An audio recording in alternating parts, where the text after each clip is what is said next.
Hello guys, okay for today's video. Ayan, meron po akong video na dinilit ko. Ito po ay uploaded ko lang kahapon dahil po tayo ay everyday po ako nag-check ng aking profile recommendable, and then nakita ko meron ako na plug content.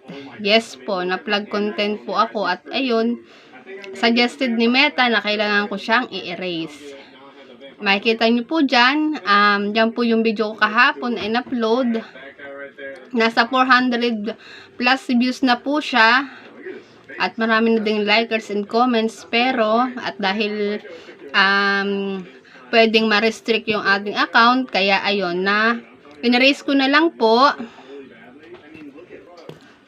Makikita nyo po dyan, may mga suggested si Meta, bakit bawal ang mga ganong post, at hindi ko rin man po alam kung alin sa video na to, kung alin sa video yun ang may plug content, kung yung rubber band ba, hindi ko po talaga alam kung alin yung dahilan kung bakit na plug content ang video na yon.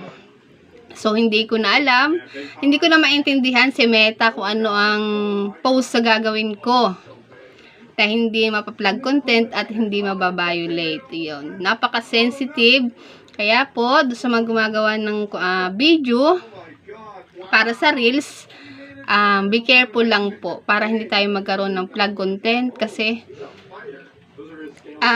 pwedeng mabawasan yung star sa ating recommendable. Kasi yung akin ay 4 stars na lang po siya. Kaya nag-iingat po talaga ako. Everyday po, chinecheck ko talaga yung aking recommendable na profile. Kung okay ba, wala bang violation. At yun na nga po, merong plug content, yun. Ako po ay ninervyos agad-agad. Kaya, in-erase ko na po talaga agad-agad.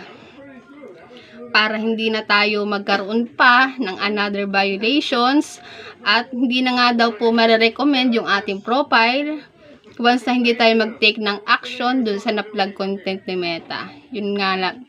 Yun lang po for today's video. Ayan, mag-iingat po tayo sa pag-upload. Piliin natin. Kahit ako, hindi ko rin alam kung alin yung na-plug content ko doon. Yun lang po for today's video. At kung nagustuhan mo ang video na to, please like, comment, and share. At pa-follow na rin po. Thank you and God bless. Bye-bye!